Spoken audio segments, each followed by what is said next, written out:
Hello and welcome. Thank you all for being here today. I am Nick Kanoki, the Director of Asset Leadership, the Technical Director of the Asset Leadership Network, and I'm very excited for our conversation today with an asset manager from Canada.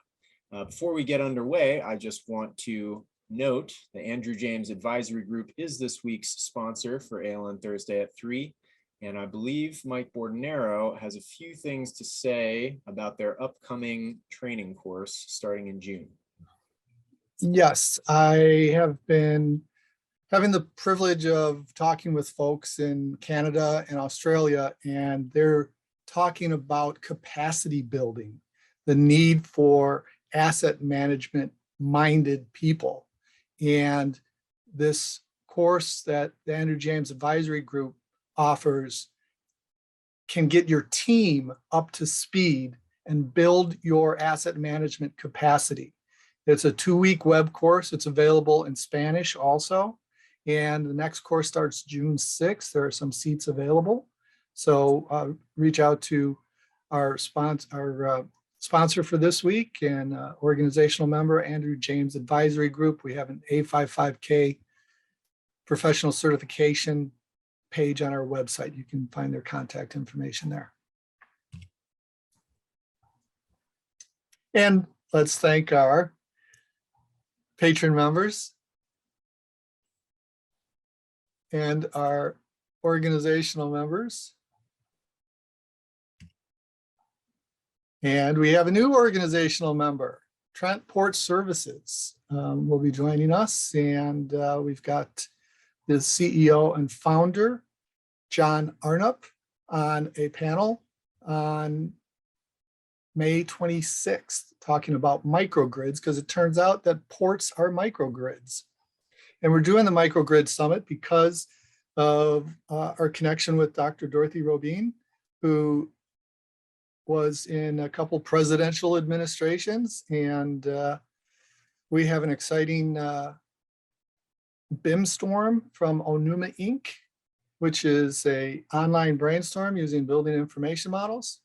And we're having a panel also.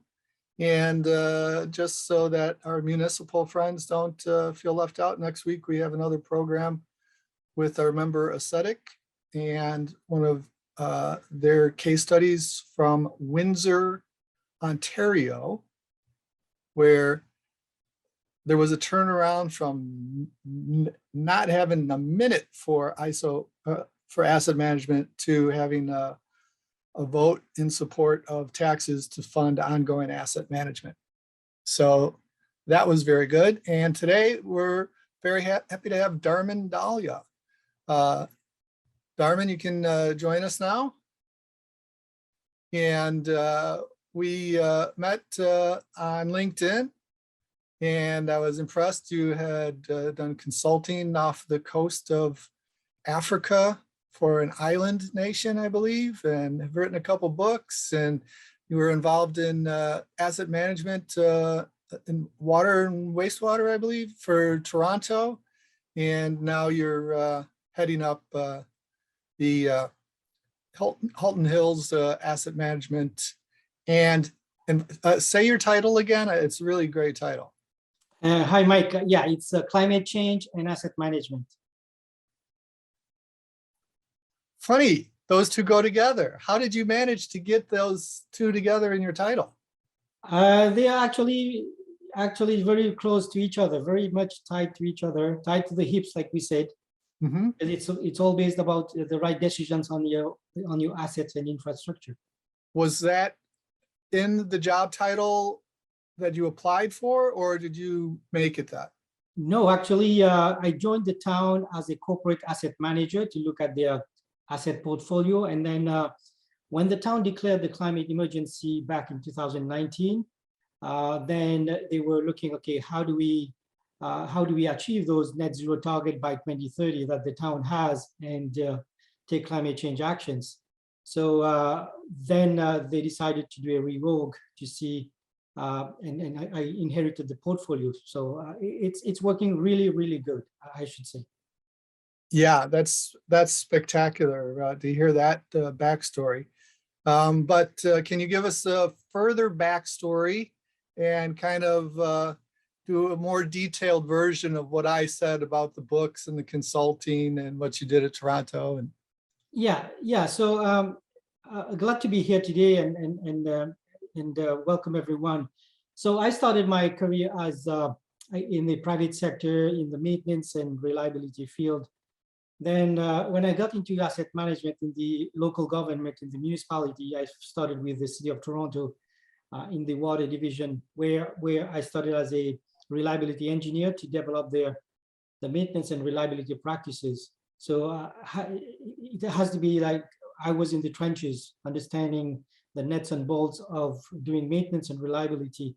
And then after a few years in water division, 5 years, I moved to another division of City of Toronto for about 4 years, the solid waste management division. And there I went as in the capacity of a manager asset management. So this is where I started looking at the strategic level of deploying asset management across the division. excellent. And then the consulting you did for the island nation, what was that? I am originally from the tropical island of Mauritius in the Indian Ocean, so off the east coast of Africa and Madagascar. So I've been doing quite some, I wrote my first book actually when I was at City of Toronto, where I could see firsthand all the challenges that you can have all the best practices, the best asset management strategy and plan, but if you don't think about how you will implement that in your organization, where you have the people from different departments. So I wrote my first book there, and I went to Mauritius, did a few workshops, because trying just to help, because all these countries, whether it's small or big, they face the impact of climate change and managing the infrastructure. So I did a few workshops there, and yeah, no, that was really cool. Excellent, excellent. Are they facing problems from rising sea levels? Oh, absolutely, yes. They just had a minor earthquake, nothing major, but back in 2004, I believe they had the tsunami, which hit in the Indian Ocean. So, and they do have extreme weather events like flash flood, and it does take a toll on their drainage system, on the stormwater system, and erosion. Yeah, so absolutely, yeah, definitely lots to do there. Okay, and then a second book. Yeah, so my first book is about the challenges. So people have to understand that it's not just taking a strategy and dump it on an organization, on people. So then I started thinking a little bit more about, okay, what else should we do here? So the way I will, because I'm a practitioner, I'm doing it now, even now, and I deal a lot with people and in the organization. And I found that asset management is a very complex system. It's like our body. It's like the biosystem. It's very complex with a lot of interaction and interdependencies. You cannot just do it in a silo on your own and say, oh, I got a good asset management plan, and that's it. No. So my second book is about how do you take the approach. So I wrote it in a very as a young graduate trying to get help. I'm a new asset manager, and I knock on the door of a professor at the university to get some advice. And that book explains to the fresh new asset manager how he should navigate the complex system of asset management in his organization. So quite interesting. I hope, and I took it based on my personal interest also, being a triathlon athlete. So I based it on, you have to have your strategies planned, but you have to execute that as well. Wow, there's a lot there. Yes. So first of all, I want to credit Jack Kelly, who's in the audience now, one of our board members and an ALN senior fellow, who says that ISO 55000 is equivalent to a lifestyle change. Everything else is like putting Band-Aids on the problem. And that's the complexity, is if we've got diabetes, we've got to change our lifestyle. It's not just, a simple fix. So totally understand the complexity there. And then the books, how have those been received to you? Well, the first one I self-published, and it was well received, and the second one also with the industrial press. It's doing well. Again, I work full time for the town, so Yes. I don't market the book as much as I should. Lots of people say you have to go and market it and speak at universities. But for me, the main reason why I wrote these books, and I'm writing the third one now, is like I mentioned, I'm very passionate about asset management, and I've been doing it for almost 30 years now. And I'm a practitioner, so I've done it, I've been there, seen it. And thirdly is I have a vision, like you just said, that lifestyle, what does it look like? So yes, ISO 55000 describe it in the standards as the asset management system that we need to build. But what does that system looks like? So that's where I kind of try to say, okay, what else should we do? Okay, we know it's a complex system. So how do we go about, I try to have my vision. I'm a visionary, and I also innovate. And when I say innovation is like, for example, I've done a couple of gamification of asset management just to bring people in a room so that they can talk to each other, right? So that's what my goals are. It's whether the books are working well or not, I'll leave that to the practitioners to see what they need in terms of bringing them up to speed, the tools they need for asset management. But I'll keep writing more and more. What should happen? Oh, so what is your third book on? I'm not going to tell. Okay. I'll keep the suspense if you're okay with that. Yes, Because of course. I got a fourth one also lined up, but I had to delay the fourth one and say the third one is needed now, and then I'll get to the fourth one. So both the You're like titles. George Lucas getting all your stories in a row lined up. Correct. So we can certainly help you with the books, and perhaps instead of just this chat format, set up an hour overview of a book or something like that. And we could have a couple of those. But anyway, triathlete. So that's 100 miles total, right? Yeah, sorry. That's a marathon, right? Yeah, I did the Ironman 70.3, which is half of the full Ironman. Oh, okay. Yeah. So That's depending on impressive. what distance. Where did you do that? Actually, close to you guys, Lake Placid. In New York. Yes. Okay. Yeah. Excellent. So your book, Physical Asset Management and Organizational Challenge, that is what we are seeing over and over, that the tools work, the processes are proven. It's a matter of leadership wanting to implement the organizational culture of asset management. What are some of the tips that you have in your book for leaders who want to start an asset management culture? Yeah, that's a good question. So the first thing I would say is demystifying what asset management is. So there's a perception that, oh, we're doing already asset management. So asset management is not about managing assets. We've been doing that for years. Asset management is more about taking a structured approach, a different framework of looking at things, and we don't want to do it as bits and pieces. So that's what asset management, we talk about bridging the silos. So to bridge the silos in our organization, what leaders of organizations should understand that we were part of the problem. We built organization with a certain structure, right? That is promoting the silo syndrome. Yes. Right? So in that book, I talk about those challenges. We have to resolve those challenges, and until we we resolve those, we cannot go further than that, right? So like you said, the tools are there, but how are we operationalizing the tool? How are we sharing? How are we making best decisions possible across the organization? How do we align from a vertical perspective as well as cross-functional, right? So the book talks about those different areas, different departments or functional areas in an organization, and how they are tied to asset management, and what are the challenges one would face if the other one doesn't collaborate or interact enough, right?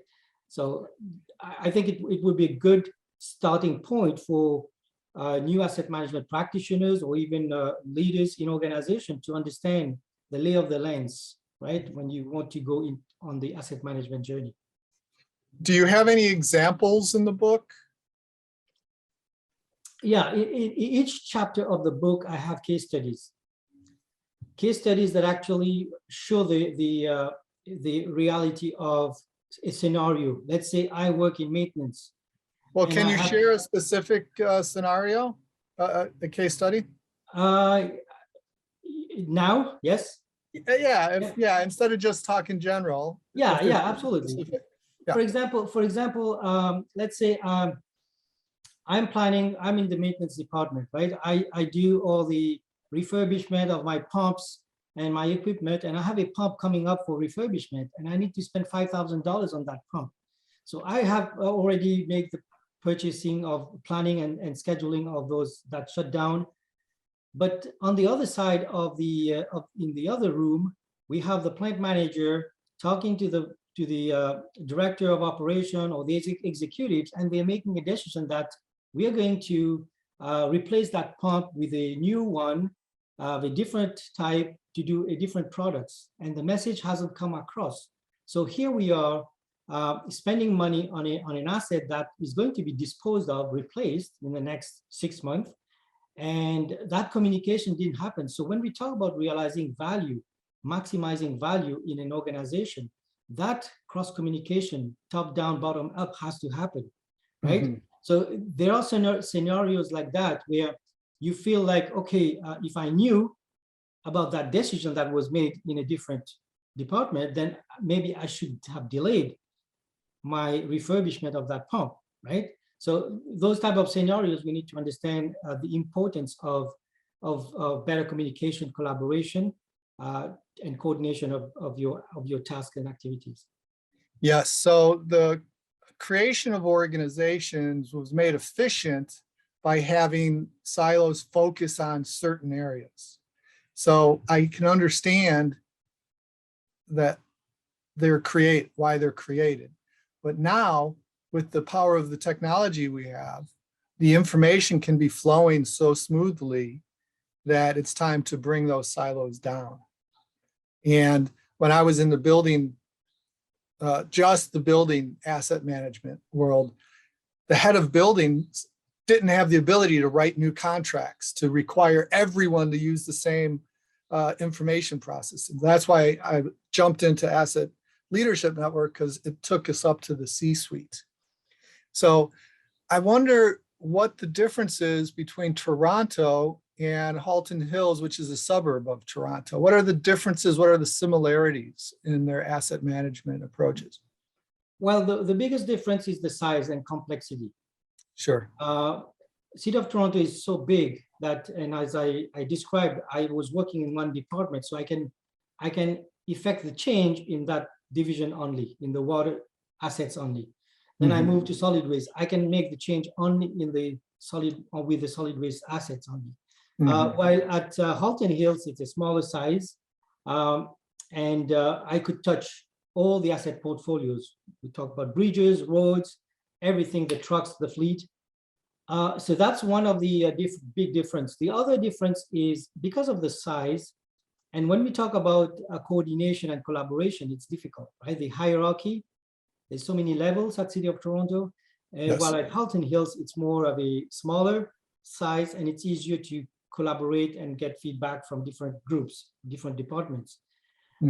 So one of the reasons actually why I moved was actually to be able to to make an impact on all the different asset classes, right? And at the same time, able to move a little bit quicker in the implementation of the asset management ideas. And how long have you been at Halton Hills?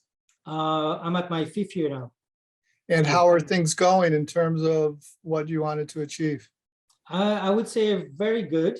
Just last week, I was at the Canadian Network of Asset Managers Conference, the CNAM, and we did a presentation which was well received on our journey on asset management. So we are making a good progress. The one thing that I would advise, and which we presented last week, was build your foundation. And I'm happy to hear Asset Leadership Network is talking about education and awareness. We have to build our strong foundation first before we start building our strategies and plans and tools and technologies.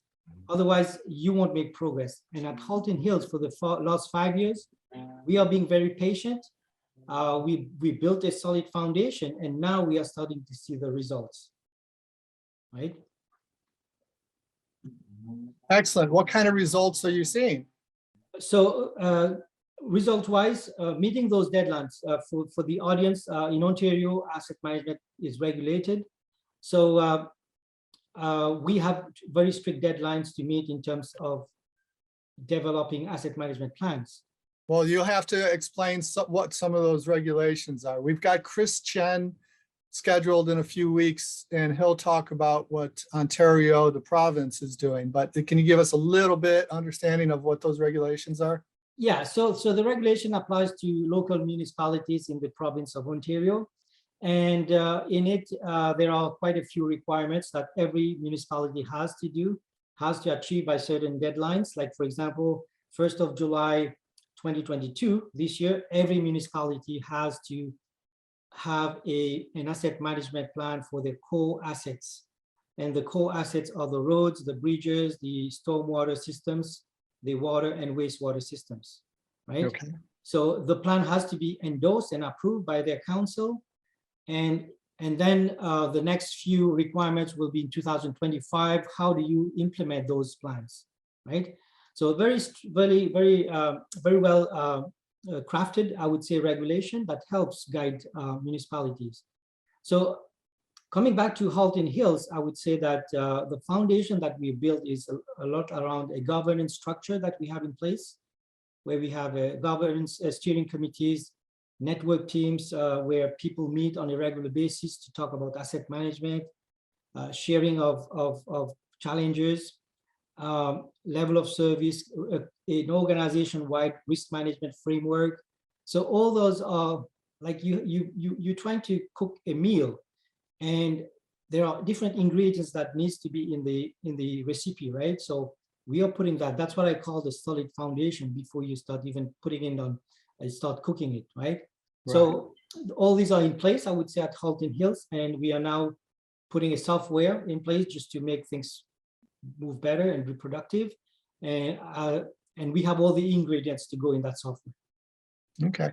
Were you the first person in your position at Halton Hills? This was a new position, yes. There was a previous person doing asset management on a part-time basis, but that was the first position created. Excellent.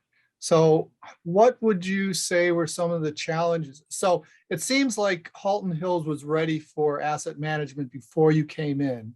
So you did not need to convince leadership. What were some of the challenges that you did face? How did you overcome them? So let me take one step back. So before I joined Halton Hills, asset management was on their priority list, and it was coming mainly from a financial needs, because in Ontario you need to have asset management plan to get funding, right? Okay. From different levels of government. So it was from a financial exercise. But when I joined in 2017, it was mainly driven by the regulation, right? So, and we've seen for the last few years, every municipalities have started creating the asset management position in their municipalities because they needed someone to be dedicated and committed to asset management. So a few challenges that I encountered, I recall, was, and everybody will encounter that, is bringing everybody on board. And you can have the support from your leadership, yes, but is working with the different departments and service areas and bring them on board. So you have to be very patient about that, and education and training is very important for them to understand why are we doing this, why I am here for, right? So they won't look at me as if I have two heads, but yes, we're doing asset management, but I'm here to help you frame everything together. Excellent. That's a message that I want everyone in the United States to hear. We need to have the kinds of regulations that encourage this type of business activities for our municipalities and for all of our organizations.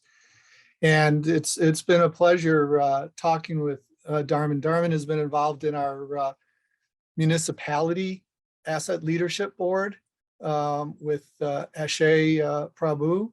And our first step is we're establishing training packages that could be offered to the Government Finance Officers Association. And it's been a pleasure talking with you in those. Do you have something similar to that in Canada? Yes, we do. We do have, from a financial sector, we do have the Municipal Financial Office, MFOA. We do have it from a technical, from different asset groups, like we have an organization, leadership organization for roads. We do have the CNAM, which is for asset managers across the country, across Canada. Province-wise, they do have their own branches, like Asset Management Ontario with Christian. So we do have different types of community groups, like we would say, at the national, at the asset class level, and also at the provincial level. Well, one of the things we're learning is that there is a lot of activity in asset management for municipalities in the US. There's not a lot of promotion of it. It's individual cities going at it as opposed to a statewide or nationwide approach. And we're looking to Canada for a great example of ways we can improve our asset management local government. Right, and maybe one word of wisdom is, I always tell everyone, we in asset management, our mandate is to bridge the silos, right, and work together to collaborate. And when you do asset management, don't become a silo on your own, right? So that defeats the whole purpose, right? So when you do asset management, like I tell everybody at Halton Hills and everybody I work with, I do a lot of training as well, is I don't own any assets. It's you who own the assets. I'm here to help you, do a better job. And it's your tool. Everything is yours, right? I'm just helping and guiding you through that. So it's really important. And it's easy to fall into that trap of becoming your own silo because you're focused on what you're doing. Excellent. I don't think we could end on anything better than that. Whenever I talk with you, it always goes too fast. We'll have to have you back to talk about your books, or we'll figure out other ways to get you on. My pleasure. Thank you. So Nick, if you can close us out. So this week's sponsor again is the Andrew James Advisory Group, and they've got their training program, their 855 professional certification training starting again on June 6th. And it's a great program. I've been through it. Nick, you've taken that course also, haven't you?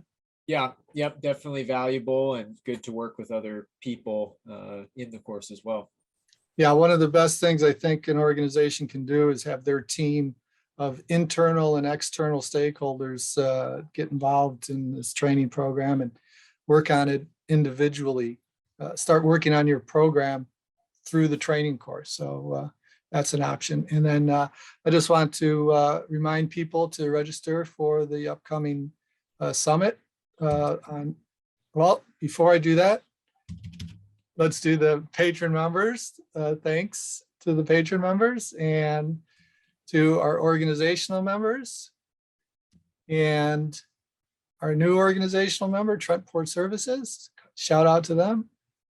And then we do want to talk about this summit on microgrid asset leadership.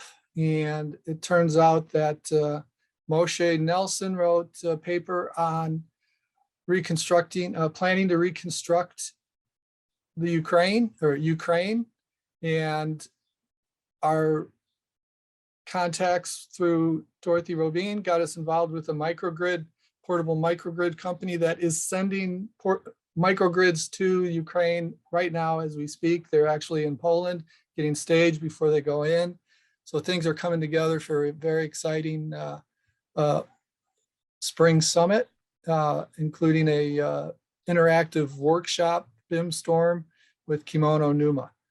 And next week, we do have another program in addition to our ALN Thursday at 3. We've got a municipal asset management web series program on Windsor, Ontario, getting into details on how Melissa Osborne transformed over, I believe it was 5 years also, the asset management in Windsor, Ontario. So thank you all for attending. Thanks again to Dharmen Dhaliah for sharing his information, and we'll see you next week.